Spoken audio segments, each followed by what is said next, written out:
Good morning, Rotarians. Morning. Matt, what's the best way to start a Tuesday? Rotary. All right. Okay, we'll have Ed Nuri give us our invocation. Good morning. Thank you, Father, for the opportunity to be here this morning. We ask your blessing on all those present and all those on the screen.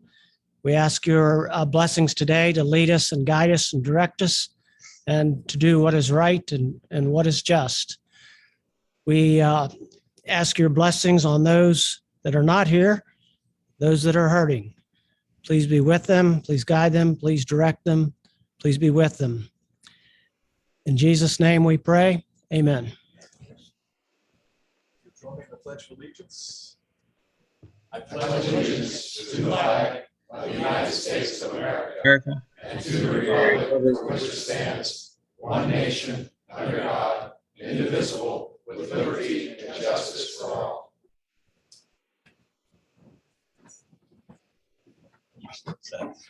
We have a great showing today. I see some faces that we haven't seen in person for a while. I'd like to recognize a couple of our special guests.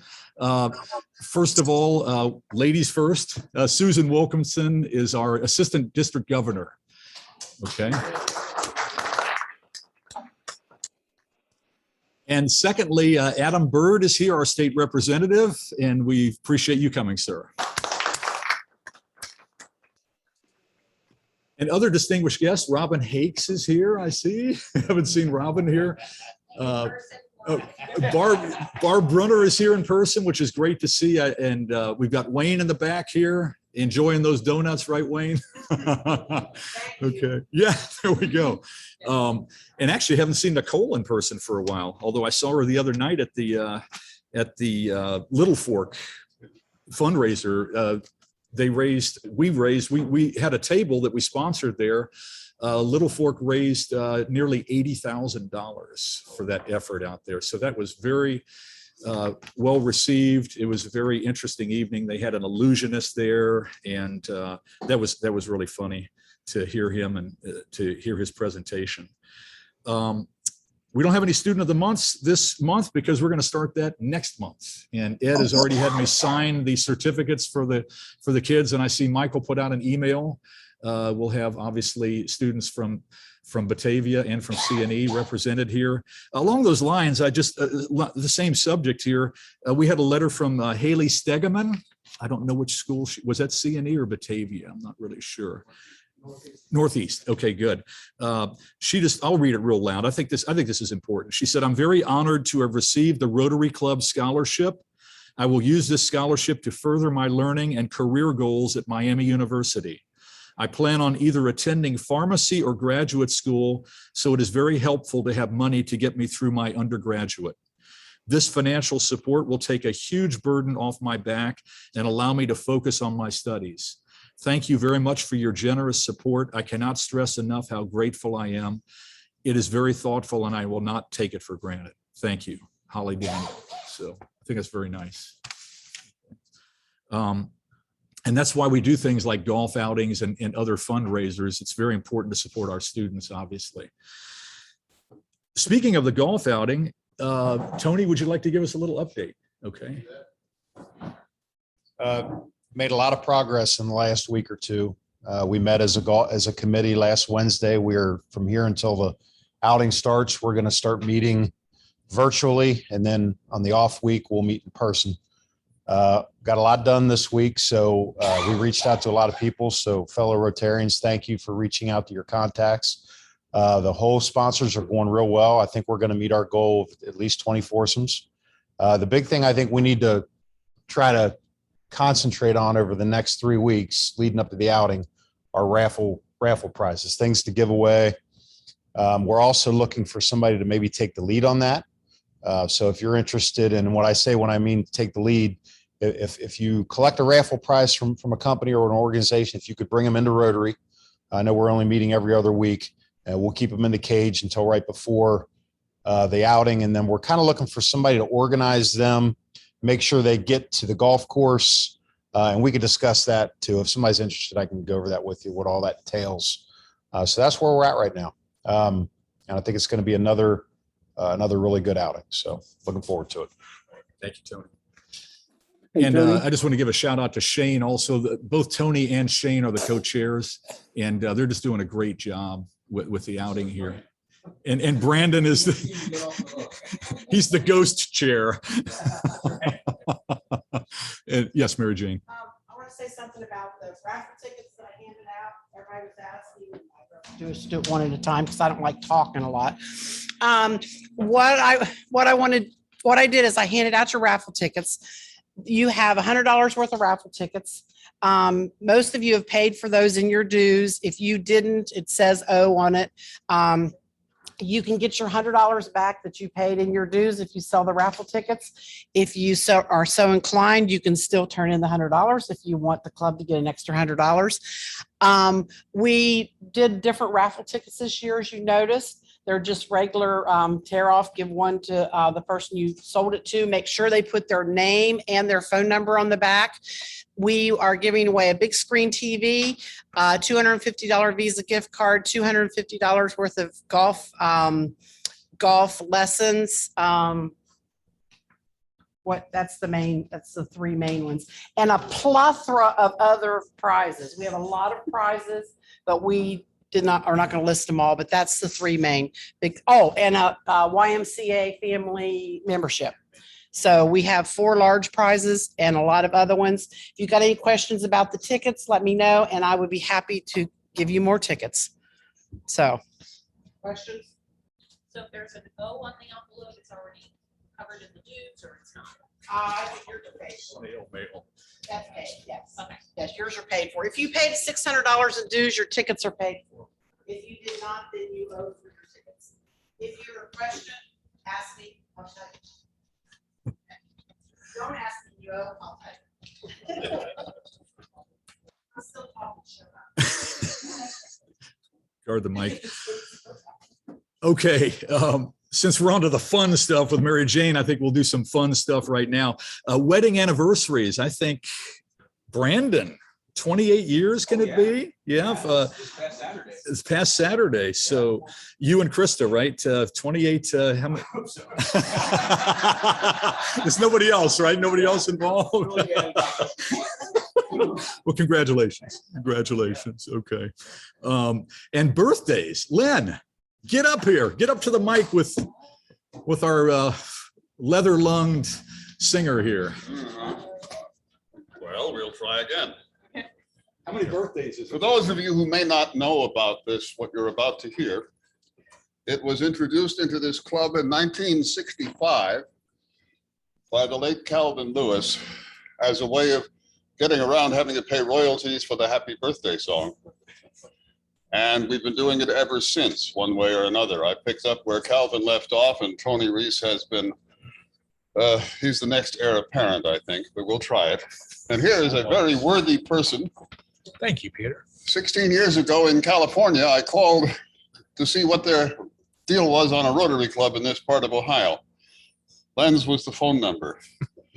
And he's the first person I talked to, and the reason I'm here. So that's something for all of you to be wary of. There is, it's his fault. It's his fault.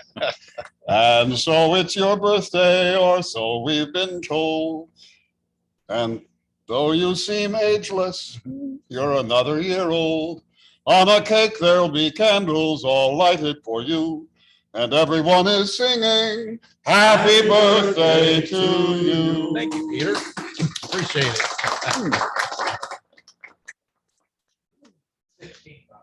16. Yeah, okay. All right, Susan, would you like to come forward, and or you can go to the mic right to your right there if you like, unless you need the podium. Well, it's great to be here. See everyone. I'm Susan Wilson. I actually belong to the Rotary Club of Cincinnati. And I don't know where to stand because I'm not supposed to have my back to people. I can do that. Yeah, maybe I'll do that. I feel comfortable. Lie down.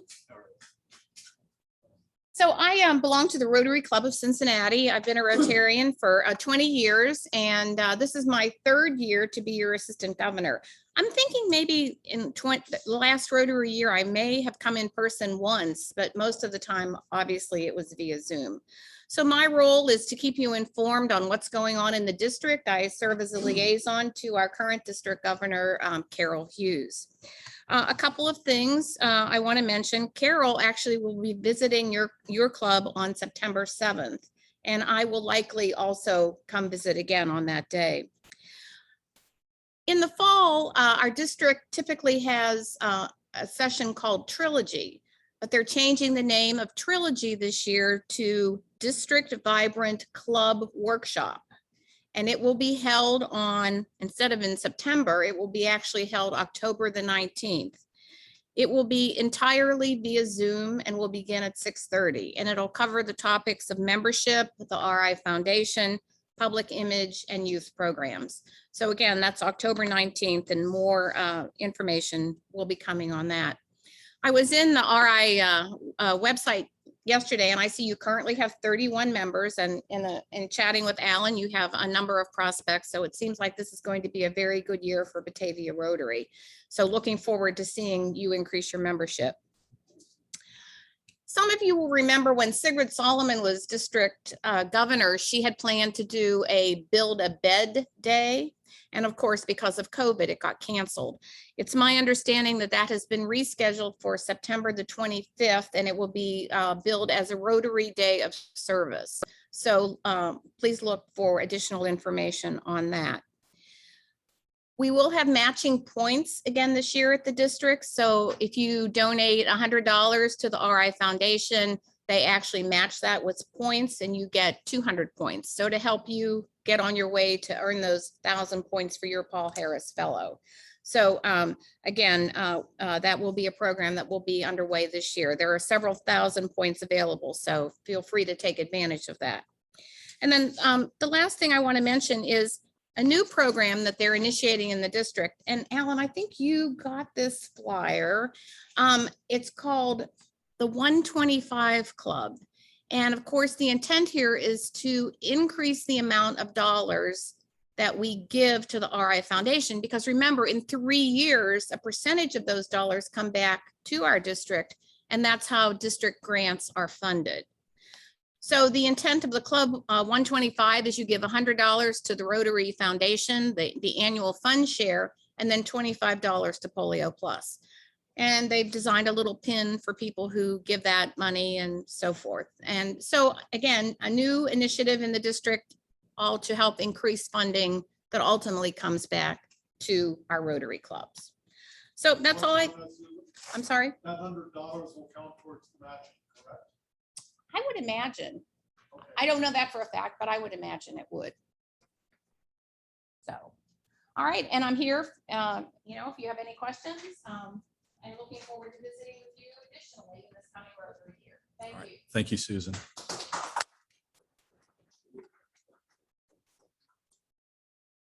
All right. Couple of other things before we get Adam up here on the stoop, so to speak.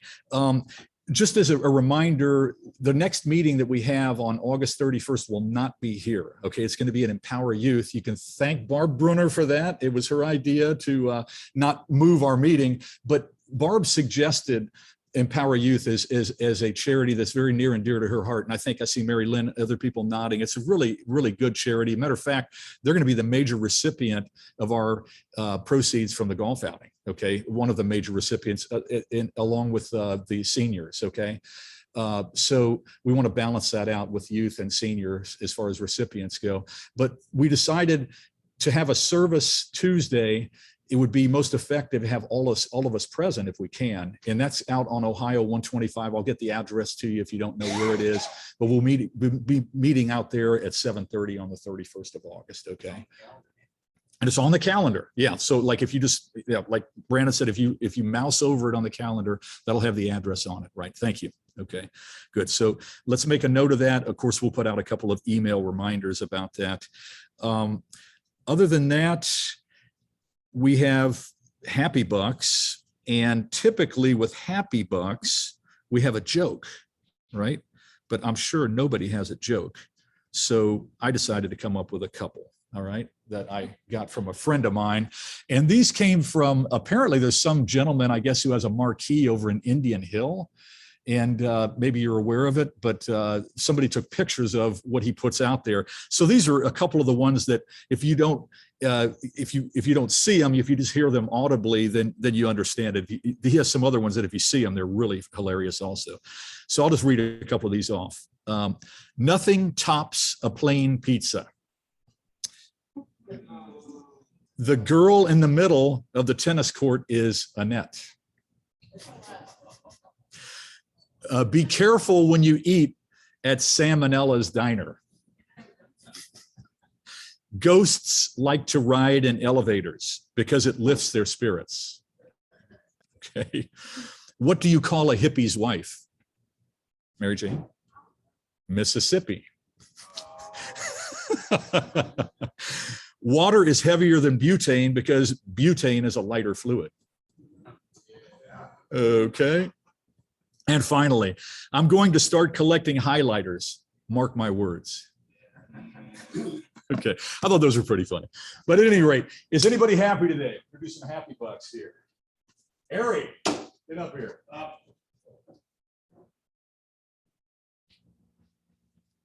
The way it sounds doesn't sound good. We moved my youngest daughter to Greenville, South Carolina to start a co-op job in fashion design. So we're empty nesters for the first time in 28 years. Congratulations. So I don't know which part I'm happy about.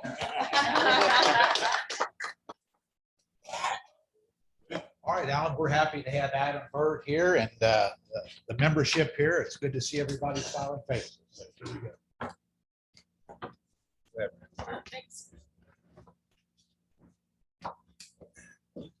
Reds won, Padres lost. We're 1.5 in behind in the wild card. One person's wearing red. That's right. Yeah. That's right.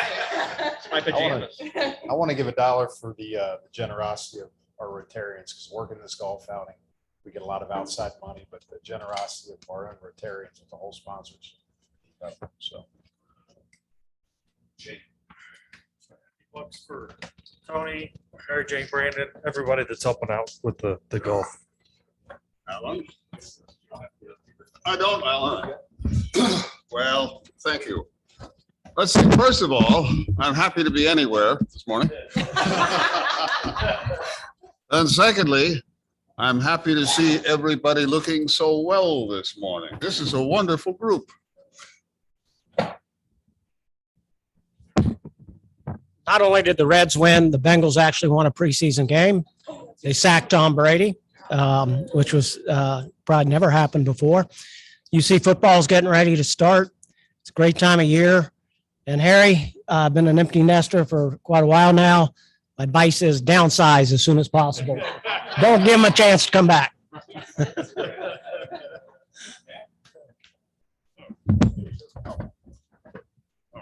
Curb service. I love it. Here's $1. Keith and I talked this morning, and if things are good for Rotary Youth Exchange, we'll have a student at Batavia. I think our board already said that was good, so let's hope COVID disappears. Right now, it's pretty grim in other countries and getting grimmer here, but I have faith. We're going to go for Youth Exchange again.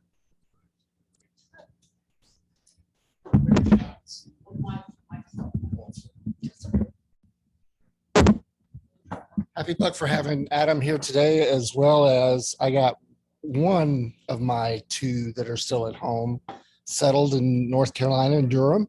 So she just started her job as an assistant professor at Duke University. And hopefully in another week, the other one will be gone in the house she just bought. So we'll be empty nesters for the second time.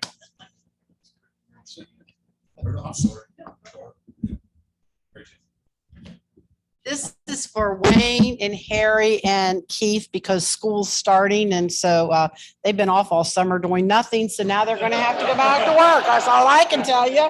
But I'm glad somebody's working and paying into my retirement. I'm Good. Happy Bucks got a great summer doing nothing.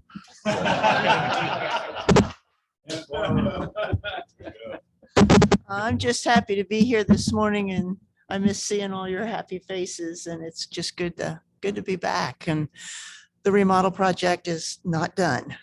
I started January 28th, 2 rooms at my house, and it's still not done. So, but I thought, I'm gonna come on over and tell them they're gonna have to wait another day to get back in and do it, which is fine with them. They don't care. If you need to know who is doing the remodeling, I'll tell you after the meeting. But I don't want to make a public announcement to slaughter somebody.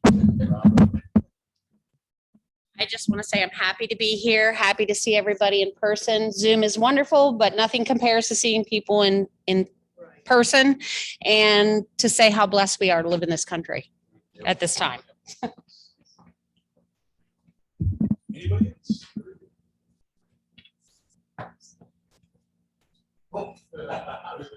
Queen wants her money. Lunch money.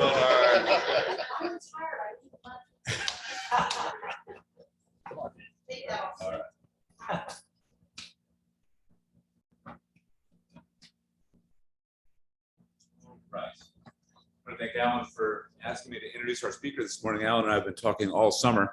It was actually the only thing I did this summer was talk to Alan about getting Adam here. It took a lot of work.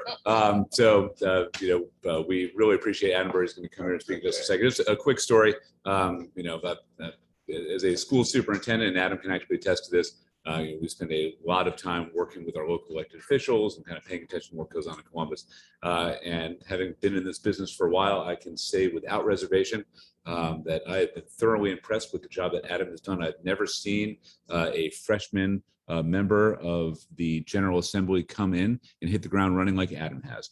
He has come in and put his passion and energy to work in Columbus to great effect, not only for the 66th district, but for all of Ohio. And we should just all be very fortunate that Adam is serving in the 6th district on behalf of Claremont and Brown County. Just a quick story about Adam. Local Batavia connection. Many of you know that Adam, for a number of years, was the superintendent down in New Richmond.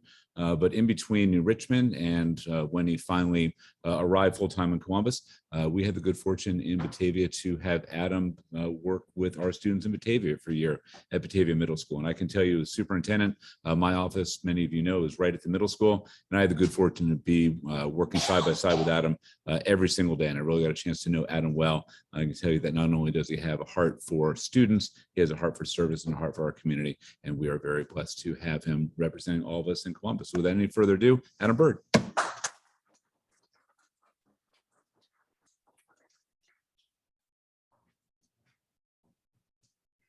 Yeah, I can pull this off of here. Or that's not even, you want me to say? Want to say here? All right. Well, I feel distant, but that's okay. I'll just have to project with my principal voice a little bit. And so it's really good to be with you guys. It's good to see everybody.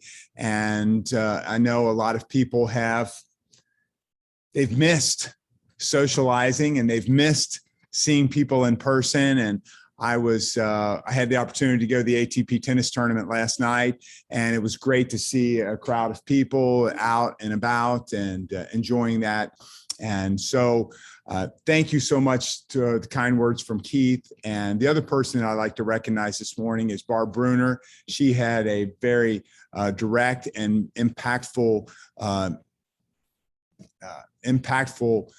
relationship with my campaign and campaign manager. And I really am very thankful for the role that she played in helping me get elected. So thank you to you guys for having me here. And so I'm just, if you don't mind, I'm going to give you a little bit of where I stand on a couple of legislative issues that are before us. A lot of people want to hear about those kinds of things, what's going on. And I want to tell you a little bit about some of the legislation that I've introduced or has been signed by the governor. And so, when you think about everybody in the room, I'm going to try to be very dispassionate. I don't know where everybody leans politically, but I'm a Republican. And so I am a conservative, and I do represent Claremont County and Brown County in a conservative fashion. And so I just want to want to talk about that up front. So some of the things that I am, I really want to see happen over the next 6 to 9 months. These bills are not all my bills, but some of the things that I think Ohio really has to address. And this is not a very long list. There's more things that I think we need to address, but these are the absolute top of my legislative priority over the next 6 to 9 months. And number one on that would be an election integrity bill in Ohio. And we need to make sure that a couple of things are happening. I personally don't believe that we need more than one drop box per county. And we have some people that are pushing for that. And I would like to just maintain the one that we have. And so, you know, it's very important that that be on Board of Election property and that election box be opened by a Republican and a Democrat together. And so we have an election integrity bill that's in Columbus right now. And some might try to say that we're trying to make it harder to vote. And I would tell you that most definitely we're not. And we have a saying in Ohio, we want to make it easy to vote and hard to cheat. And we want to keep it that way. And so election integrity is very important. The other part of that I think is important is we need to make sure that we continue to count the absentee ballots in advance of the day of ballots. Those should be voted or counted and released at 7:30 on election day. And then we can start counting the day of. And so election integrity is very important, and we need to keep going on that. A couple of other things. You've heard a lot about it. Unfortunately, I believe it's true, and that is critical race theory in some places in Ohio is an important part of whether it's K to 12 education, whether it's higher education. In fact, I understand that we are also doing some of that training when it comes to state employees. And so it's very important to me that we do not indoctrinate or train our students or our staff in those areas. And so, you know, when people ask me about that, they say, well, are you denying that racism exists? Are you denying that slavery ever existed? And of course not. That's not what banning critical race theory indoctrination is about. We don't want to deny that those kinds of things happen. No one would ever want to do that. And so to me, critical race theory is about saying, you know, we're not systemically racist.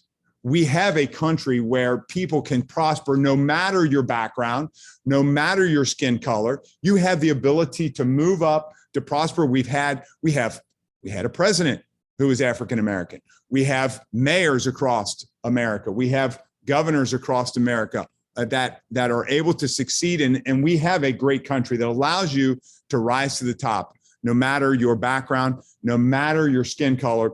So that's something that I think we need to keep working on. A couple of other things. Constitutional carry is something that is important to me. I think that we need to, right now, we have to have a permit in order to carry something concealed, but yet you can carry openly. So I'm not sure why we're paying government for the right to carry in a concealed way when you have the right to carry in an open way. All right. That's 3. Number 4 would be save a women's sports bill. Okay. And right now I hear some people say that I'm not sure why we need that. We don't have any biological males that are out there that are taking away women's sports records and so forth. But I'm not sure why we would wait until it actually happens before we would keep that from happening. And so let me give you an example. Some people would say that the Ohio High School Athletic Association has a rule in regards to transgender athletes. Okay. And that rule is that you have to be in testosterone suppressing hormone treatment for a year before you're allowed to compete. Okay. But I would tell you that is not the greatest policy. And let me give you an example. The Olympic Committee, the International Olympic Committee, has a rule that says that you as a biological male can compete with women if you've been tested and you're testing at 10 nanomoles per liter or less of testosterone. 10 nanomoles per liter or less of testosterone, you can compete as a woman. The average woman has around 1 nanomole per liter of testosterone. So you can compete with 10 times the amount that a woman has. Now, if a Olympic woman injected herself with enough testosterone to get her up to where these biological males are, what would happen? She would be removed from competing for doping. And so Ohio's OHSAA's policy on this is not even as good as the Olympic Committee. All you have to have is 1 year of testosterone removing therapy. And so that's why I don't believe it's fair. And I believe that we should have a policy in Ohio, a law to protect women from biological males competing in their sport. We need a campaign finance reform bill in Ohio. And so many of you may know that I was in a situation in my primary where, I only spent about $20,000 or $30,000. My competitor spent $300, $400, $500. It's really hard to know how much was spent in that race. And so a lot of that money, no one knows where it came from. Nobody knows, all of the different places when there's PACs involved. And so campaign finance reform in Ohio is certainly needed. And then I also know that this next point is going to be just a little bit controversial, and I don't mean to disparage anybody, but I do believe in vaccination freedom. And I know that not everybody stands on that. And so I hope you don't get mad at me over that. But I do want to be real with you, and I do want to let you know honestly where I stand on a couple of issues. And so, I know that personally, I got vaccinated. I believe in the vaccine. I wanted the vaccine, but I also defend someone else's right to not get vaccinated if they choose not to be. And so vaccination freedom is something that I think is important for our state coming up. Let me give you a couple of other bills that I have sponsored, personally sponsored, been the lead sponsor on. 5 of them, I've had 5 bills or resolutions that have passed through the House and have passed out of the House, and 2 of them that have been signed by the governor. Okay, one of them is in regards to seeking a waiver from the federal government. And when it comes to testing of our students, we all know that this last year was very chaotic, very difficult. We had some students in Ohio that were coming to school every day. We had some kids in Ohio that were learning remotely, and we had some kids that were in some kind of hybrid model. And so we had kids all over the spectrum when it comes to where they were in their learning environment. We also know that kids who were in a hybrid learning environment were not given the same level of expectation when it comes to mastering standards that other students. When you're at home, you're just not able to move as quickly. You don't have that help from the teacher. And so the educational situation in Ohio last year was very trying. And so that bill released our schools from that report card responsibility. Another one was in regards to appropriating COVID relief money from the federal government and releasing that to schools. So a third one was Bill Brewer, Memorial Highway. Many of you know the story here in Ohio. In Claremont County in regards to Bill Brewer and the sacrifice that he made as a Claremont County Sheriff's deputy. And so we have a bill that has been passed out. We're still waiting for the governor's signature that would rename a portion of 32 in Batavia Township as the Bill Brewer Memorial Highway. And we're looking forward to the day that hopefully the governor will sign that. Another one is a resolution that was passed out. It was a resolution that I sponsored, calling on the President of the United States, calling on Congress to leave the Supreme Court of the United States alone. Quit trying to threaten it, quit trying to add to its members, quit trying to influence it. And so that passed out of the House. And I think we're already seeing some concerns when it comes to the executive branch trying to affect the judicial branch in Washington, D.C. And so I think that passed with a lot of support. I already talked to, there's another bill, and I meant to talk about this early, but it is a priority for me, but it's also a bill that I am lead sponsor on. And this is in regards to the composition of the State Board of Education. The State Board of Education is an important body. It's comprised of 11 elected members and 8 appointed members. Okay. So who makes the appointment for those 8 appointed members? The governor does. Okay. And once the governor appoints these 8 members, they're unaccountable and unelected. They're unaccountable, they're unelected, and they answer to no one. And so I don't believe personally that someone in a body as important as the State Board of Ed should be able to be making decisions and be unaccountable to the voter. And so this bill would remove the governor's 8 appointed Board of Education members. Now, I am assuming that the governor will veto that if it ever makes it to his desk. And so I'm seeking and I'm working hard to see if we can get a veto-proof majority on that bill. But that's still working its way through committee. I have also sponsored a bill that would declare the month of September Underground Railroad Freedom Month.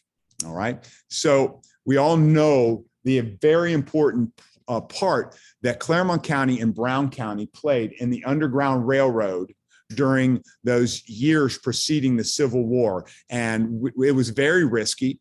It was very dangerous. And so this would seek to recognize that yearly. And so that's not only important to recognize the risks and the dangers that those that were a part of the Underground Railroad partook in, the risks that they partook in, but I think it's also a good tourism issue. We have railroad freedom sites, Underground Railroad freedom sites along the Ohio River, other places in Claremont and Brown County, and I think it helps tourism for us currently. Another bill that I have led sponsored on is opioid addiction is an issue, as we all know, and this would up some of the penalties for those who are dealing and selling opioid addiction type medications, if you want to call it that. But it also addresses the issue of healthcare and rehabilitation care for those who have been grabbed by the addiction of opioid products. And so I'm sorry to just I hope I'm not rambling here too much. Another bill that I've sponsored is in regards to College Credit Plus. Now, you may not know what College Credit Plus is. That is a program in Ohio that allows students to go to, if you're a Batavia student, for instance, you would go to Claremont College instead, and you could get college credit and high school credit at the same time. Okay. And so this is a very popular program. And this bill does not seek to remove it because we know how popular it is. But what it does is it allows a school board or a superintendent to decide how to weight the College Credit Plus program. And it allows them to weight their, for instance, AP English at a higher weighted grade average than the English 101 class at, say, Claremont College, because we know how difficult AP English, AP Calculus, AP Government, those are very rigorous courses that your local high school are offering. And the school should be allowed to weight those courses at a higher level than the courses that a College Credit Plus student is taking at Claremont College. Okay. Another bill that I've sponsored, we're working on, and that is epilepsy training bill. And I know that this is a bill that the governor is personally interested in. And we have a lot of students who are coming to school or might be out and about that have issues with epilepsy and seizures. And it's a bill that would require more training for staff on how to deal with those students who are epileptic students. Now, those are bills that I've introduced. Let me talk about a couple more that I'm still working on. I've not introduced these bills yet. And one is a bill on village dissolution. We all know what has happened in Claremont County. I see people chortling back there. We all know what has happened in Claremont County with the village of Amelia Disillusion. We had another village in northern Claremont County, Newtonsville. And then I hear we've got another village that just put themselves on the ballot to dissolve. Who was it? Owensville. That's right. And so there is not a lot of clarity in Ohio Revised Code on how to dissolve a village and how to dissolve a village without paying the lawyers, I hope there's no lawyers in the room, extensive legal fees. I noticed that. Without paying the lawyers extensive legal fees to iron out every detail. And so Ohio Revised Code does not clarify this issue very well, as we saw, especially in the village of Amelia. And so issues like lighting district, issues like who's going to pay for the fire and EMS service, who's going to pay for the police service, who's going to pay for the garbage pickup, who's going to pay for mowing, who's going to salt the roads, who's going to decide on the stoplights, who's going to decide on how the miles per hour on the road. There's all kinds of issues. The employees' pay, employees' severance, all of those things. How about the property tax, the income tax of the residents of that former village? When is the now township going to pick that up? So there's a lot of issues. It's a very complicated issue. And I've been working with Gene Schmidt on this bill, and we've been working with interested parties across our county and in Columbus to try to iron out some of these sticky details. Another bill that I've not introduced yet, but I'm working on, is a bill for increasing the liability for those who host teenage drinking parties. All right. Right now, you can host a teenage drinking party and go upstairs. The kids can go downstairs in the basement, and you really don't know what's going on. And you cannot be held liable because you didn't know. All right. Well, I believe that you should have known. And we need to hold people that host teenage drinking parties, hold them a little bit more liable for these situations. And then another, finally, and I'll let it go here. Another bill that I'm working on that I haven't introduced yet is, I personally don't like phone calls where solicitors are calling me and they're using a fake caller ID number. I'm cool if you call me, but at least have your caller ID accurately identify you when you're calling to solicit. And I'd like to make that illegal here in Ohio. And it's illegal in some other states. So we're working on that. And before I take questions, another issue that I think has to be addressed is we are probably 30 days away from seeing new maps for redistricting in Ohio. You all know that U.S. Census data was released by the federal government last week. And so that new census data has been given to those who are in charge of remaking these maps. So that means that Brad Winstrup's map is going to change. That means that my map is going to change. And that means that our state senator, Terry Johnson's map, is going to change as well. And so right now, we don't split townships. We're not going to split townships in the future with the redistricting. But, you know, I live in Pierce Township. Gene Schmidt lives in Miami Township. I'm assuming she'll still retain Union Township, but, you know, will I still have all of Brown County? What parts of Claremont will I have? Right now I have Jackson Township, but I don't have Stone Lake Township. Will that change? And so uncertainty over these maps, that will be released soon.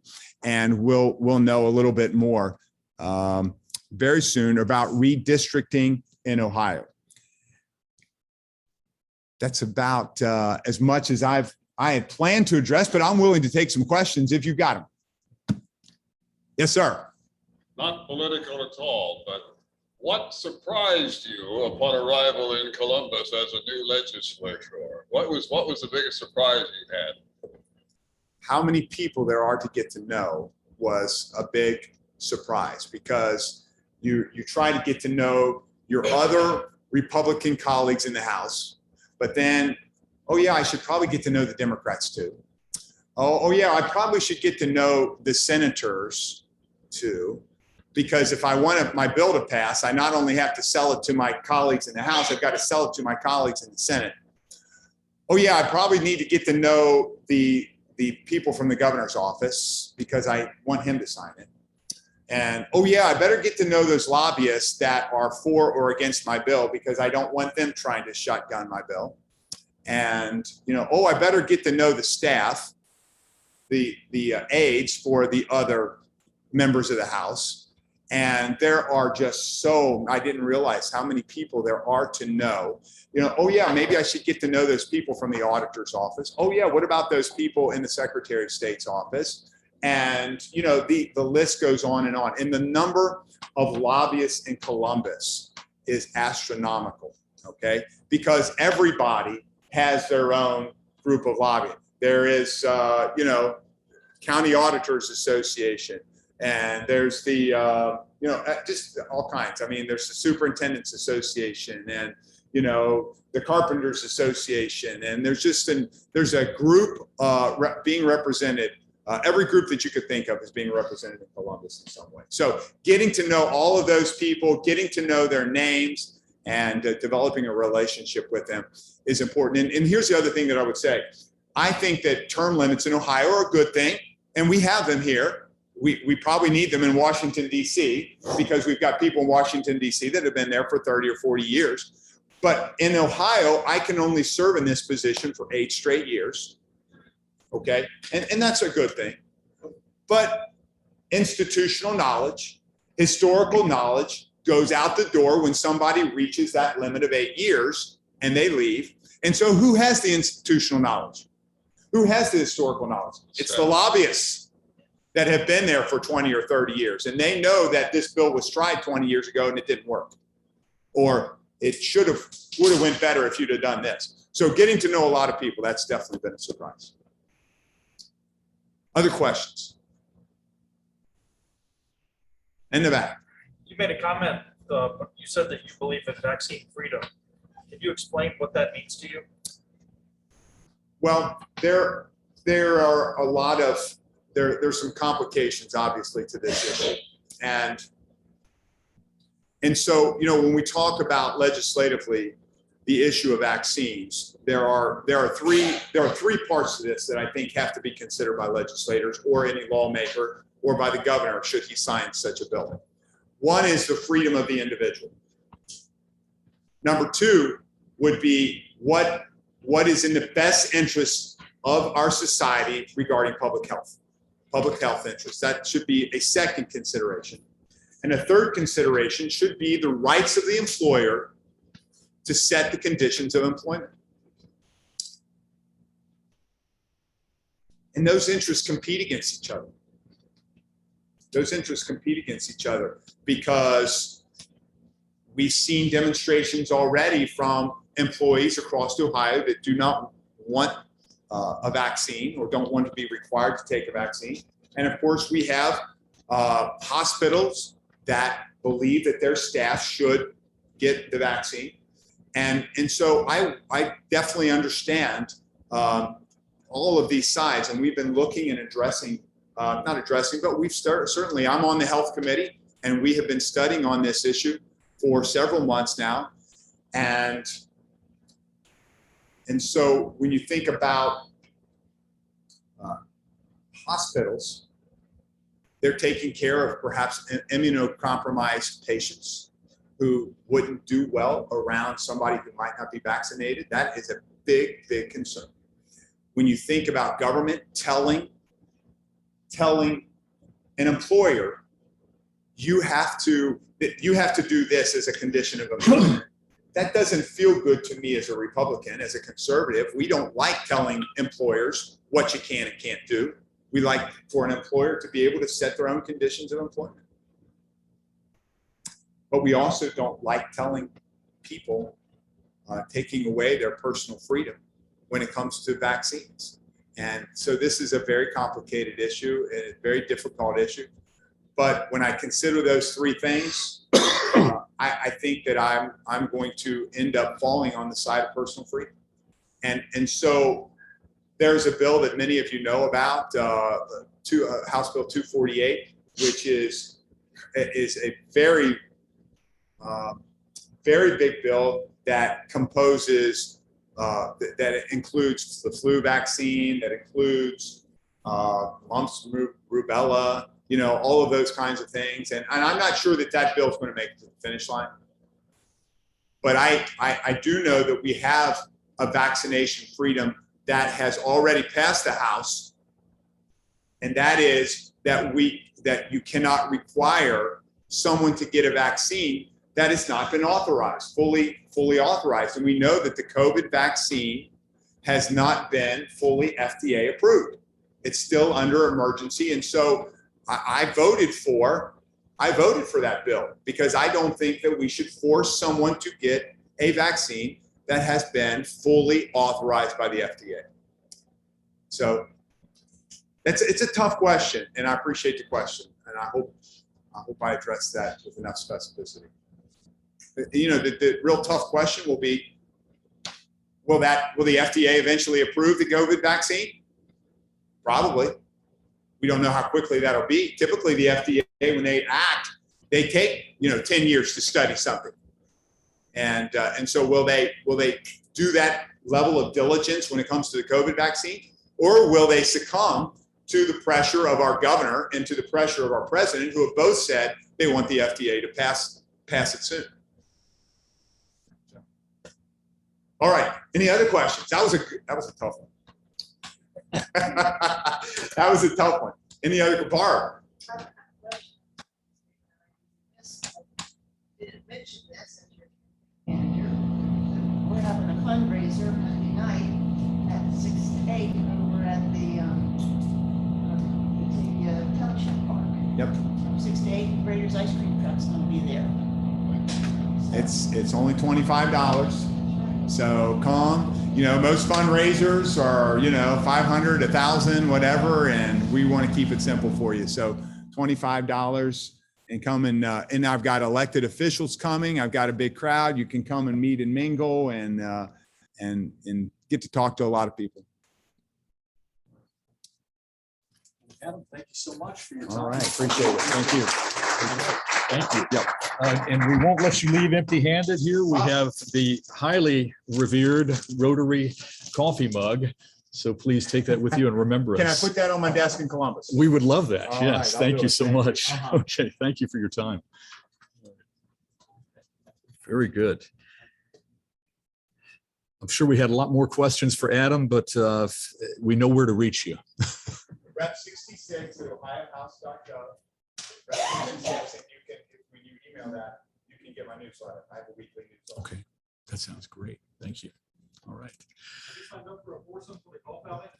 Thank you. You took the words right out of my mouth, Shane. I've already contacted your office. I'm definitely in for a whole sponsorship. Good. Yeah, I've sent the information to your office. So thank you. Thank you, Adam. Appreciate it. Yes. I think we're ready for split the pot here. How are we looking on that, Lynn? We have a few participants today. Oh, yeah. Next time. I've got a card. You sure you want me to do it? Is it up your sleeve? Or? Yes, ma'am.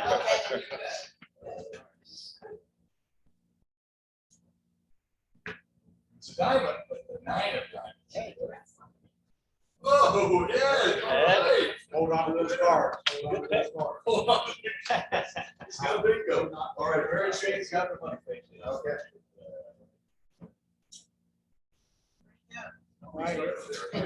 You're hiding.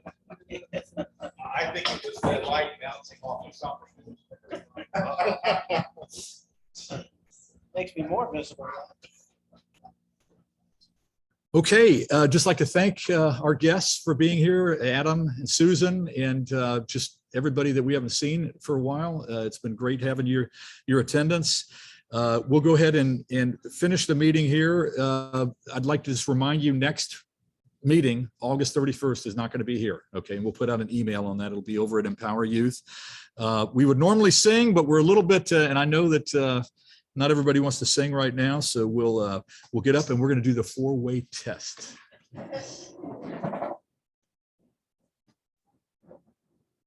The 4-way test of the things we think, say, or do. First, is it the truth? Second, is it fair to all concerned? Third, will it build goodwill and better friendships? Fourth, will it be beneficial to all concerned?